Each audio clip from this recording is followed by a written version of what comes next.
nós fizemos uma recapitulação, uma revisão de tudo que nós estudamos do livro de Efésios. Só para a gente relembrar o que era a cidade de Éfeso. Por que nós estudamos a carta dos Efésios? Qual era essa cidade? Por que Paulo escreveu uma carta para lá? Nós vimos que a igreja lá na cidade de Éfeso era uma igreja nova. Eram pessoas que tinham acabado de conhecer Jesus.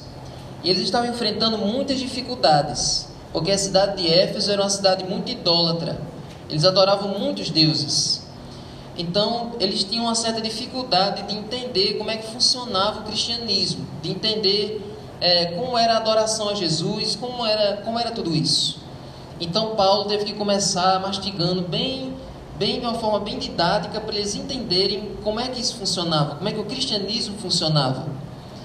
Então, a gente pode se identificar muitas vezes com os Efésios, a gente pode se colocar no lugar deles.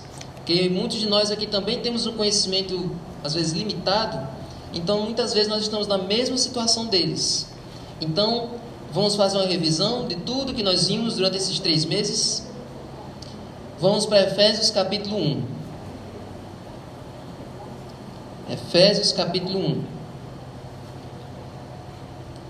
Vamos entender o que foi que Paulo disse em cada capítulo desse livro.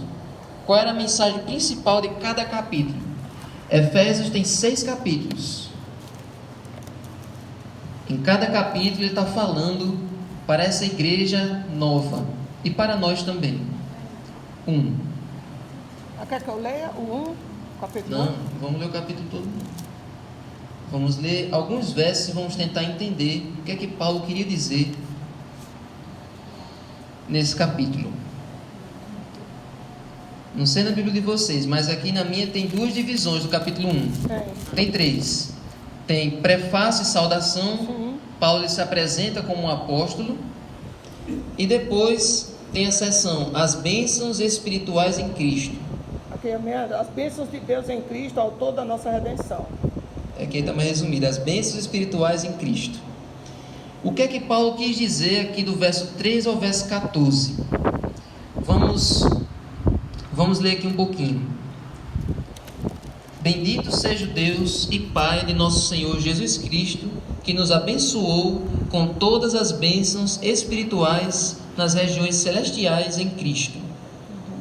Antes da fundação do mundo, Deus nos escolheu nele para sermos santos e irrepreensíveis diante dele. Agora, vamos ler aqui o verso 9 e 10. Ele nos revelou o mistério da sua vontade, segundo o seu propósito que ele apresentou em Cristo, de fazer convergir nele, na dispensação da plenitude dos tempos, todas as coisas, tanto as do céu como as da terra. Vamos lá. O que é que Paulo quis dizer aqui do verso 13 ao 14? Ele está fazendo aqui um resumo da história da salvação, do plano da salvação. Ele está dizendo para os Efésios o seguinte: olha, a nossa salvação ela faz parte de um plano que Deus elaborou quando? Antes da fundação do mundo. Ou seja, Deus já planejava salvar você mesmo antes de criar você. Ou seja, Deus tinha esse plano da salvação elaborado antes mesmo de ele fazer o planeta Terra.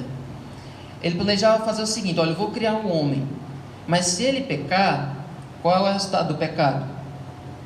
É a morte. Então o que é que eu vou fazer para ele não morrer eternamente? Qual era o plano de Deus para o ser humano não morrer eternamente quando ele pecasse? Exatamente. Eu vou lá e morro no lugar deles. Aí o que é que eu vou fazer? Eu vou morrer e vou ressuscitar. E se eles acreditarem nisso, se eles aceitarem isso que eu fiz por eles, quando eles morrerem, eles vão também ressuscitar. Se eles quiserem. Então eu estou oferecendo a possibilidade de eles serem salvos. Então é basicamente isso, o plano da salvação. Jesus já tinha um plano engatilhado para caso o ser humano pecasse, ele dava a sua vida para a gente ter a vida eterna. E isso ele planejou desde o começo. Mas veja, Paulo está dizendo que embora esse plano ele tenha sido planejado, tenha sido elaborado antes da criação do mundo, esse plano ainda não foi concretizado ainda. Ou seja, ele não terminou na cruz. Quando é que esse plano ele vai ser finalmente concretizado? Ele vai ser finalmente terminado? Aí está no verso 10. Verso 9 e 10. Que ele nos revelou o ministério da sua vontade, segundo o seu propósito, que ele apresentou em Cristo, de fazer convergir nele na dispensação da plenitude dos tempos. Ou seja, vai ter um momento mais para frente em que o plano da salvação vai finalmente se concretizar, vai conquistar o seu objetivo. Amém. E quando é que o plano da salvação vai finalmente conquistar o seu objetivo? Vai finalmente terminar? Quando Jesus voltar. Quando Jesus voltar. Porque não adiantaria ele vir morrer por nós e deixar a gente aqui, não é verdade? Então o plano da salvação só vai estar completo quando Jesus voltar, quando ele nos tirar desse planeta. Amém? Então é isso que Paulo estava dizendo para os Efésios: olha, vocês têm um Deus que morreu por vocês, primeiro criou vocês, depois salvou vocês e um dia vai tirar vocês aqui desse mundo para levar vocês para um lugar melhor. Amém. Então era isso que os Efésios tinham que ter em mente. E aí nós vamos para outra divisão do capítulo 1. A oração de Paulo. Uma oração que ele faz pelos Efésios. Por isso também eu, verso 15, capítulo 1. Tendo ouvido a respeito da fé que vocês têm no Senhor Jesus e do amor para com todos os santos, não cesso de dar graças por vocês, mencionando-os nas minhas orações. Ou seja, Paulo orava todo dia pelos Efésios. E pelo que ele orava? Verso 17. Peço ao Deus de nosso Senhor Jesus Cristo, o Pai da glória, que conceda a vocês espírito de sabedoria e de revelação no pleno conhecimento dele. Então, o que é que Paulo pedia que os Efésios tivessem? Sabedoria. Ele queria que os Efésios eles se aprofundassem na verdade, que eles não ficassem apenas no raso, que eles tivessem sabedoria, que Deus desse sabedoria a eles. Mas para quê? Verso 18. Peço que ele ilumine os olhos do coração de vocês. Para quê? Para que saibam qual é a esperança da vocação de vocês. Ou seja, para vocês terem uma visão do futuro com esperança. Para vocês não ficarem com medo do amanhã. Para vocês terem esperança quanto ao futuro. E qual é a riqueza da glória da sua herança nos santos? Ou seja, o que é que está aguardando vocês no futuro? E o verso 19. E qual é a suprema grandeza do seu poder sobre nós, os que cremos, segundo a eficácia da força do seu poder. Amém.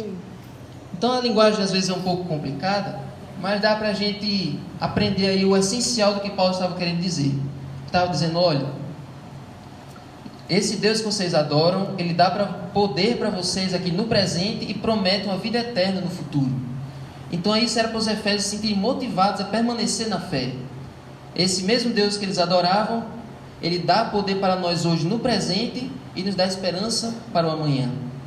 Então, com isso em mente, Paulo agora vai começar a se aprofundar ainda mais ao longo dos capítulos. Então vamos agora para o capítulo 2.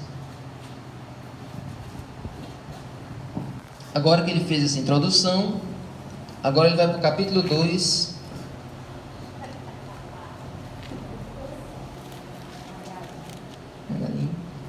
Efésios capítulo 2.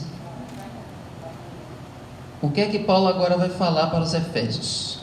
Meu subtítulo está: do pecado para a salvação pela graça.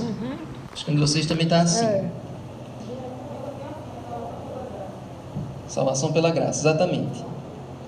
Do verso 1 ao verso 3. Quem quer ler? Eu.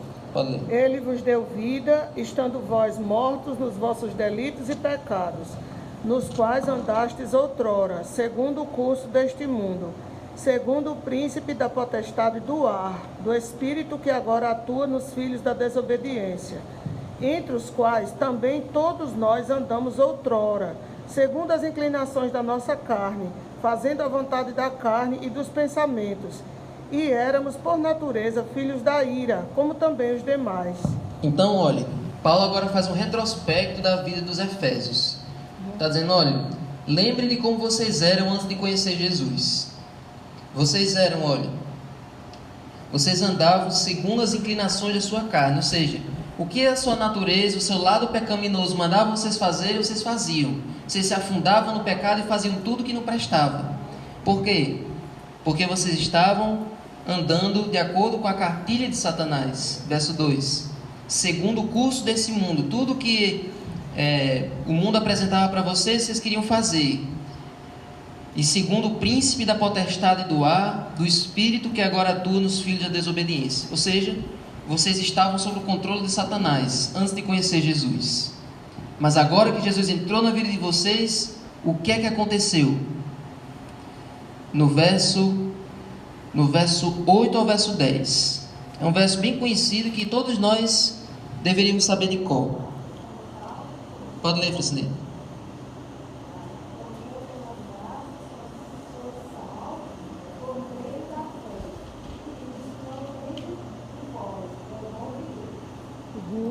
Verso 9.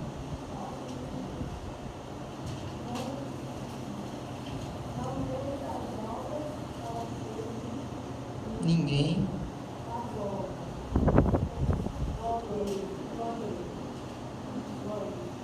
Pronto, né? Pronto, agora eu quero que vocês falem. Eu estou falando demais. Quero ver que vocês agora... Deixa eu fechar essa janela aqui.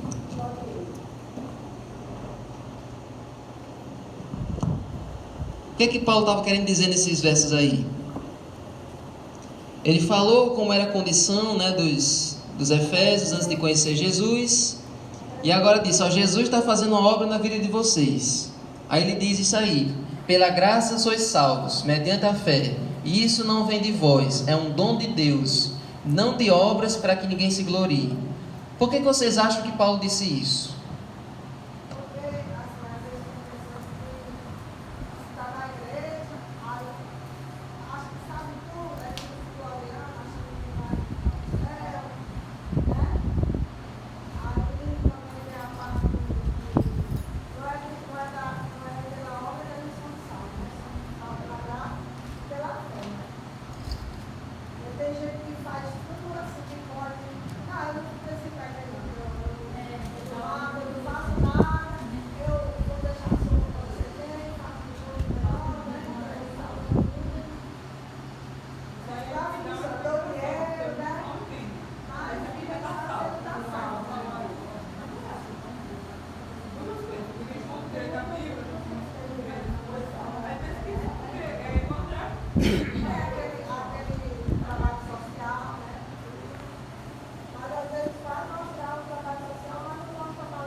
Foi a meditação de ontem ou de hoje que falou nisso, né?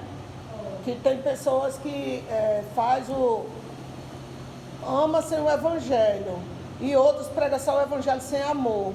O evangelho tem que estar unido ao amor, mas não são as obras que nos salvam, é a graça de Deus. E se alguma coisa nós fazemos de bom, deve ser por gratidão e amor que Deus já fez por nós. Não para nos salvar, porque nada que nós façamos compra a salvação. Ela é um dom imerecido. Esse preço é muito alto para nós. Somente Cristo, nem os anjos poderiam pagar, porque a Bíblia diz que os anjos quiseram vir e não, vocês não podem ir, quem tem que ir sou eu. Né?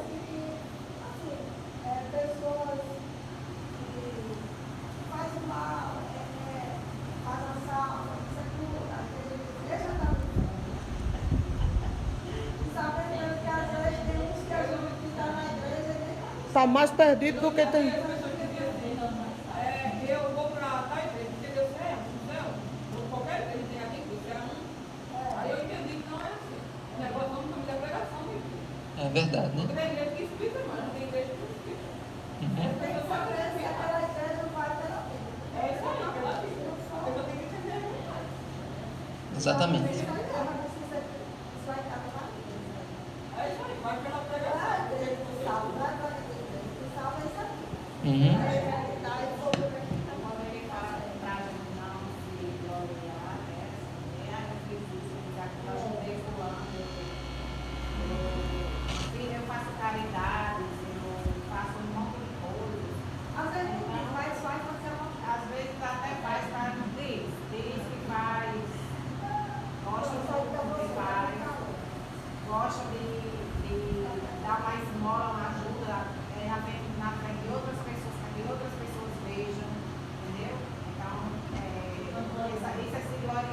Uhum. E outra coisa também, que a gente não se salva pelas obras, para que a gente não faça nada pensando em fazer isso porque eu vou por fé. Se eu fizer isso, eu vou por fé. Se eu ajudar, eu vou por fé. Parece uma coisa na vida.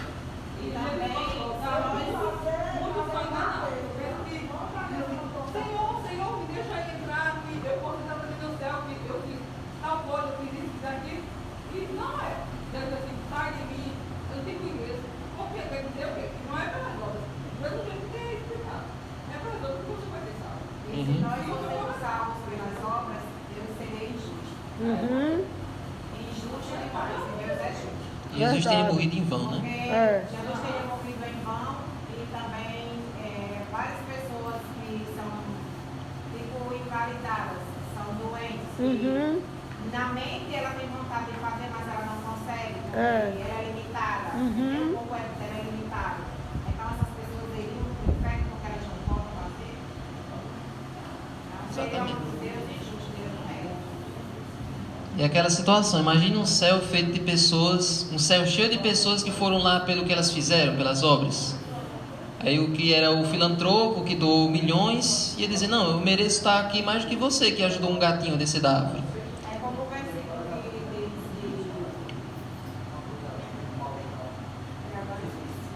sim, que a fé vem pelo ouvir. Os surdos não vêm ouvir a voz de Deus. O surdo não vem ouvir alguém falando para ele não ir para o céu. Vem pelo ouvir a voz de Deus, porque a gente ouve a voz de Deus e ninguém falar. A voz de Deus está aqui. Exatamente. Então, gente, Paulo colocou isso aí justamente para os efésios não confiarem nas obras deles. Ele disse, olha, Efésios, Jesus já fez tudo por vocês. O preço ele já pagou. Então a salvação ele dá de presente. Não é algo que vocês vão merecendo pelo que vocês fazem, não. É algo que ele já fez por vocês. Então, é pela graça que vocês são salvos. Pela fé. Agora, as obras, as boas ações, as boas atitudes, elas são resultado da salvação.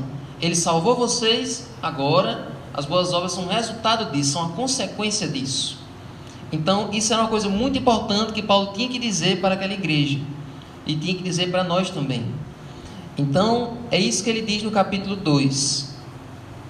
E do verso 11 até o verso 22, Paulo agora ele vai explicar ainda outras coisas que talvez eles ainda tivessem na dúvida. Ele vai falar que a morte de Jesus ela veio para unir. Para unir a igreja, os membros uns com os outros, e para eles também não terem preconceito com os de fora. Olha só, aí no capítulo 2, olha aí o verso 13 e 14. Mas agora em Cristo Jesus, vocês que antes estavam longe, foram aproximados pelo sangue de Cristo, porque Ele é a nossa paz. Amém. De dois povos Ele fez um só, e na sua carne derrubou a parede de separação que estava no meio, a inimizade. Aí eu contei para vocês, na semana que a gente estava estudando isso aqui, o que era essa parede. Eu não sei se vocês lembram, mas eu disse que lá no templo de Jerusalém, Eu lembro. o templo lá que os judeus iam para adorar a Deus, tinha um muro, que daquele muro para frente, os gentios não podiam passar. Quem eram os gentios? Quando eu falo gentios, vocês pensam que é uma pessoa simpática? O que é um gentio? Um estrangeiro, alguém que não era do povo de Deus. Mesmo que fosse Para a gente, a sincero, nossa expressão de gentios é gringo. Para eles é gentios, uma pessoa que não era de Israel. Então, se um estrangeiro, um gringo, viesse para o templo para adorar a Deus, tinha um muro que não deixava ele passar para ficar perto do templo. Os judeus podiam chegar bem pertinho do templo, bem pertinho do santuário para adorar. Agora os gentios não, os gentios tinham que ficar mais longe, tinham que ficar mais separados. Então tinha esse muro que separava os gentios dos judeus. Os judeus eram mais privilegiados, os gentios ficavam mais afastados. Então Paulo está dizendo o seguinte, olha, agora no cristianismo, agora com Jesus, não tem mais esse muro. Judeus e gentios agora são um povo só. Amém. Quem quiser ser salvo, não importa a nacionalidade, não importa a sua raça, pode ser salvo. Não tem isso de um povo ter mais privilégio do que o outro, uma pessoa ter mais privilégio do que a outra. Todos têm a mesma chance de se salvar. Amém? Deus ama todos. Uhum. Igual aquela coisa quando veio. Levou, não queria saber quem era. Menina.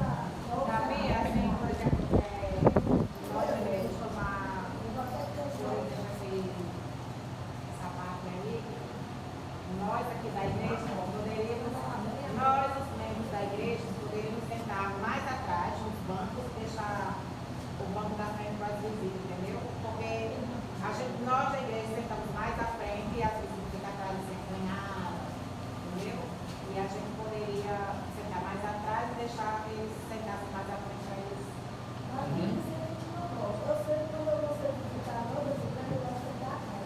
Mas se a gente ocupar os bancos de trás, vamos sentar na frente. Pois é. Então, quando a gente olha para esse exemplo aqui dos Efésios, a gente tem que pensar na nossa realidade. E até uma pergunta da lição. Quais são os tipos de barreiras que às vezes a gente tem na nossa igreja, que de acordo com Paulo não deveriam existir? Pense quais são as barreiras que nós ainda temos, que nós temos que quebrar. Quais são os muros que nós ainda fazemos na nossa vida, ou até na nossa igreja, que nós precisamos derrubar esses muros, que nos separam das outras pessoas. Então, isso é para a gente refletir.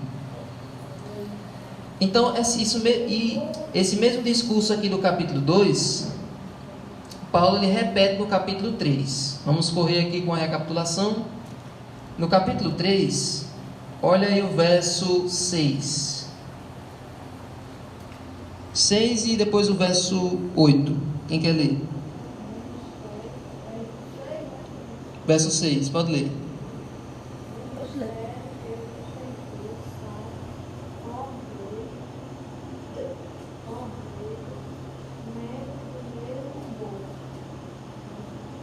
É.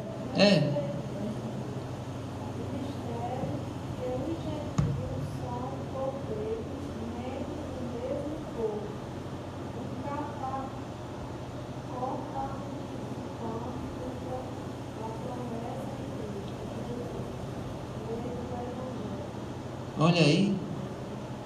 Imagine o choque para aquelas pessoas escutarem que os gentios, eles fazem parte da mesma família. Eles também são herdeiros das mesmas promessas. Por que isso era um choque? A gente não acha assim um choque, mas naquela época era um choque. Por quê? Porque os judeus, eles passaram séculos e séculos dizendo, olha, as promessas de Deus são só para nós, não é para o povo de fora. Somente nós somos privilegiados, nós somos o povo master, nós somos os né? Mimosinho. Nós somos os mimosos. Aí agora, Paulo diz, olha, os gentios fazem parte da mesma família. As promessas que Jesus fez são para vocês e para eles também. Porque não tem mais essa separação. Jesus revelou e chamou Paulo para pregar para os gentios. E o verso 8, olha. Depois que Pedro, depois daquela visão que as pessoas não entendem, acho que pela cegueira espiritual, a visão do lençol, né? Porque Cornélio era gentio, né? E era um soldado, ele era líder de 100 soldados. E ele era um homem virtuoso, ele orava a Deus e dava esmolas com o coração bom. Ele dava porque amava a Deus. E Deus mandou um anjo falar com Cornélio e dizer, olha, as suas orações foram ouvidas e eu vejo as suas esmolas, que é de coração que você dá. E eu vou mandar chamar Pedro para pregar para você. Só que Pedro ainda tinha essa ilusão de que era só os judeus que merecia. E Pedro estava com fome, estava lá em cima orando enquanto fazia o almoço para ele lá embaixo. E ele teve a visão do lençol com aqueles animais imundos. E Deus dizia, aquela voz do céu dizia, mata e come. E ele dizia, não, Senhor, eu jamais comi essas comidas imundas que estão aí. Era cobra, era camaleão, era tejo, era tatu, era preá, era todos os animais imundos, estavam ali dentro. E aí o lençol descia de novo com aqueles animais e dizia, Pedro, mata e come. E ele dizia, não, Senhor, eu nunca comi essas comidas imundas. E aí depois Deus revelou para ele, olha, o que eu estou dizendo é que não considere imundo o que Deus já considerou limpo. Eu estou mandando aí Cornélio, ele é gentil, mas ele é sincero, eu quero que você vá lá pregue para ele. E aí embaixo estão dois soldados que Cornélio mandou para vir buscar. Vá lá e pregue para Cornélio. Então, a partir daí, Deus abriu a mensagem do Evangelho para os gentios. Então, a partir de Pedro e posteriormente em Paulo, é que os gentios começaram a sentir o sabor que até então só os judeus sentiam, que era o Evangelho ser pregado para eles, né? E Paulo estava dizendo, sabia que o grande mistério é esse, que os gentios são amados por Deus, não jeito de nós, né? Para eles era um choque grande. Exatamente. Só para explicar aqui, para não ficar na dúvida. Quer dizer que antes de Jesus os gentios não tinham salvação? Não. Como era que funcionava o processo de evangelização antes de Jesus? Os gentios tinham que vir para Jerusalém, tinham que vir para dentro de Israel para aprenderem sobre Deus. Era de fora para dentro. Era uma salvação centrípeta, ou seja, qualquer nação, qualquer gentil que quisesse conhecer sobre Deus, tinha que vir para Israel. Mas olha o que foi que aconteceu. Desde a morte de Jesus, a salvação é centrífuga, é de dentro para fora. Ou seja, agora qualquer nação, em qualquer lugar do mundo, qualquer pessoa pode ser salva. Não precisa ir para Israel, não precisa ir lá para o templo de Jerusalém. Aqui no Brasil, na Espanha, na Itália, qualquer lugar, as pessoas podem ser salvas. Então, foi só essa diferença. Mas a salvação era estendida para todo mundo desde o começo.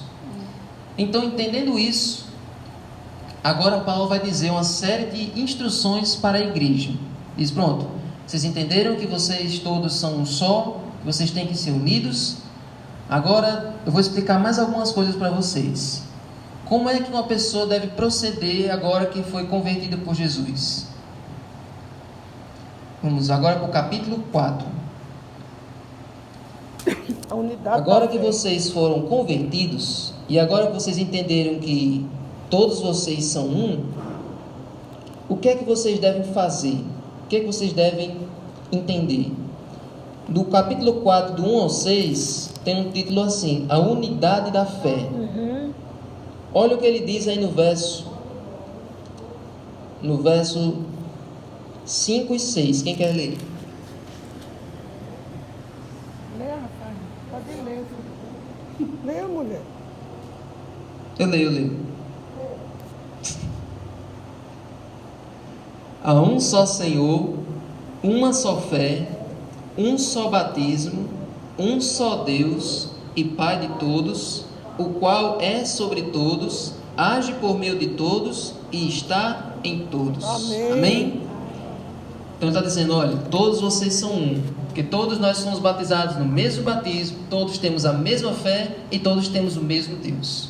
Entendam isso, todos vocês são um só. E para eles entenderem isso, o que é que Paulo usa? Ele usa várias ilustrações. Ele diz, olha, a igreja é como um corpo, cada pessoa é como se fosse um membro desse corpo. Aí depois ele diz, a igreja é como se fosse uma casa, cada pessoa é como se fosse um tijolinho dessa casa. Todos vocês são um só. Porque isso era uma coisa tão difícil de entender, que Paulo tinha que usar essas ilustrações para eles gravarem na mente, que eles eram um só. E depois de eles entenderem isso, Paulo diz, olha, agora vocês também têm algumas funções para vocês desempenharem. Do verso 7 ao 16. Na minha diz, o santo ministério e o serviço dos santos. Né? Quem quer ler o verso 11?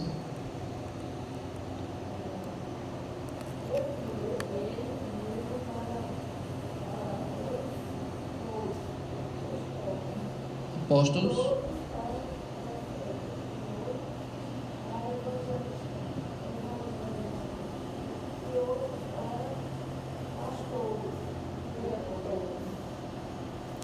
Pastores e mestres, exatamente. Então Paulo está dizendo agora, o que é que vocês têm que entender?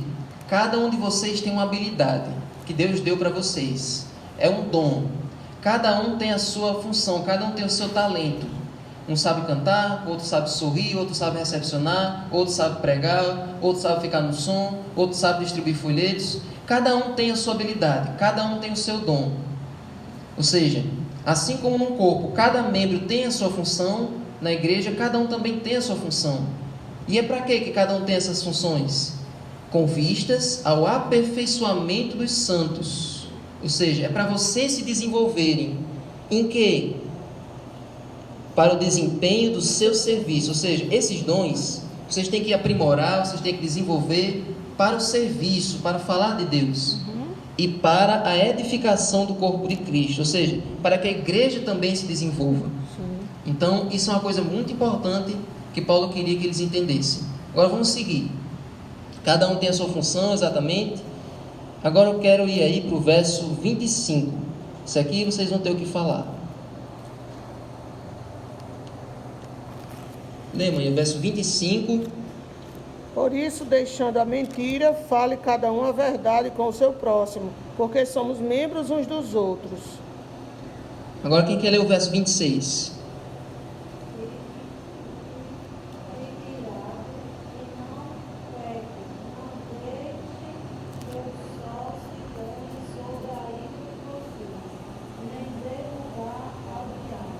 Pronto, só até aí eu quero já que vocês comentem. O que significa isso? Fiquem irados e não pequem. E em outras Bíblias diz, irai-vos e não pequeis. Não deixe que o sol se ponha sobre a ira de vocês. Esse e não pequeis, apesar de ser uma conjunção aditiva, ou seja, que junta, nesse contexto, e a língua portuguesa tem essas pegadinhas, ela funciona como se fosse um adversativo, é como se fosse, mas não pequeis. Irai, mas não pequeis. Por exemplo, se o irmão faz alguma coisa que você não gosta, você tem o direito de não gostar, mas não peque, ou seja, não agrida o irmão. Não difame a igreja por causa do irmão, porque o irmão, digamos que o irmão Kennedy falou mal de mim, aí eu vou me afastar da igreja e falar mal da igreja porque o irmão Kennedy falou mal de mim. Não posso deixar o sol se pôr sobre essa minha ira. Eu tenho que orar a Deus, Senhor, me dê espírito de humildade para eu perdoar. Porque, será que eu também não já magoei alguém na igreja? Será que eu também não já disse uma palavra que magoei? Será que o irmão tem pelo menos consciência de que ele me magoou? Às vezes a gente acha que a pessoa fez de propósito, a pessoa não fez de propósito. E às vezes a pessoa sai falando mal da igreja, se afasta até da igreja por causa de uma palavra, de um olhar, ou porque o irmão estava aqui e se levantou porque ali estava ventilado, não, ele se levantou porque estava com raiva de mim. Isso acontece ou não acontece às vezes em algumas congregações? Não acontece? Às vezes está sentado aqui perto de Jair, mas aí eu quero ficar perto do ventilador, vou para ali. Aí por causa do pensamento dela, ela julga e diz assim, não, Luísa se levantou daqui porque não está gostando de mim. Não tem nada a ver. Né? Então nós não podemos pecar, irar-se, ou seja, ficar chateado ali por um momento, uma coisa, mas eu tenho que ver que eu sou pecadora também, e eu tenho que orar, quem sabe até jejuar, pedir a Deus que tire aquela ira de mim, que eu perdoe meu irmão, né? Porque não deve é pecar, se irar é uma coisa, se irar, ou seja, ter raiva, é comum, mas não vamos alimentar essa raiva, dormir com essa raiva, permanecer com essa Exatamente. raiva. Exatamente, por causa disso, exatamente. Exatamente. Se o irmão está doente, com a doença eu estou com o outro, mas é tudo pecado, né? Exatamente. Então Paulo dá várias orientações. Olha, não mintam, não se irem, não deixem a ira se transformar em pecado, sejam honestos, não deixem sair nenhuma palavra suja da sua boca, não haja amargura, nem indignação, nem gritaria no meio de vocês, sejam bondosos, sejam compassivos. Então ele dá várias orientações para como deve funcionar a igreja. E agora bem por cima, no capítulo 5, o verso 1 resume o capítulo 5 e o 6, bem resumido. Olha, o verso 1: sejam imitadores de Deus como filhos amados, e vivam em amor, como também Cristo nos amou e se entregou por nós, como oferta e sacrifício, de aroma agradável a Deus. Ele resume aí tudo que ele vai falar. Ó, pessoal, ele fala para os maridos e para as mulheres. Vocês lembram o que foi que Paulo falou para os maridos e para as mulheres? Ele diz, olha, esposas, que cada uma se sujeita ao seu marido como a Deus, como vocês se sujeitam a Deus. E os maridos devem amar a sua esposa como Cristo amou a igreja. De Cristo deu a vida por nós. Então o marido tem que estar disposto a dar a vida pela esposa. Ou seja, sejam imitadores de Deus. Imitem o jeito como Deus ama. Depois ele fala para filhos e pais. Filhos, obedeçam a seus pais, no verso 6, capítulo 6. Como ao Senhor, no Senhor. E pais, Não provoquem seus filhos a ira, mas criem eles na disciplina e na demonstração do Senhor. Sejam imitadores de Deus. Servos e senhores. Os servos devem servir aos senhores como se estivessem servindo a Deus. E os senhores devem tratar os servos como Deus nos trata. Ok? Lembrando que Deus é o Senhor de todos, né? Ele diz aqui. Então, olha, tudo isso aqui é para nós sermos imitadores de Deus em cada relacionamento. E para terminar, nós estudamos na semana retrasada, estudamos a armadura de Deus. Estamos numa guerra contra o inimigo, uma guerra contra Satanás, e devemos vestir a armadura de Deus para vencermos. Amém. Devemos ter fé, devemos ter a verdade, a justiça, a preparação do Evangelho, o escudo da fé, o capacete da salvação e a espada do Espírito, que é a palavra de Deus. Verdade. Então, o livro de Efésios é um livro para você, é um livro para a igreja, é um livro que nós temos que estudar para nós termos certeza que nós somos escolhidos por Deus. Nós temos que ser um corpo, E orando uns pelos outros, um corpo que está nessa guerra. Orar sempre uns pelos outros. Orar uns pelos outros, com a certeza que nós já somos vitoriosos em Jesus. Amém? Vamos ficar de pé?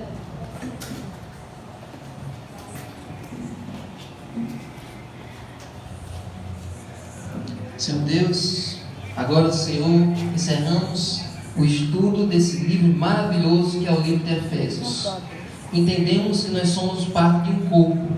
Entendemos que a base dessa igreja é o Senhor. Sim, Deus. O Senhor prometeu que essa igreja já é vitoriosa. Amém. Que essa igreja já venceu Satanás. Amém, Senhor. Nos ajuda a vestir a tua armadura todos os dias. Sim, Deus. Nos ajuda a ser um só. Que nós possamos confiar uns nos outros. Sim, Deus. Por favor, Senhor, faça que essa igreja cresça cada dia mais. Amém. Abençoa o restante da programação de hoje. E também a próxima lição que nós vamos começar hoje também. Em nome de Jesus. Amém.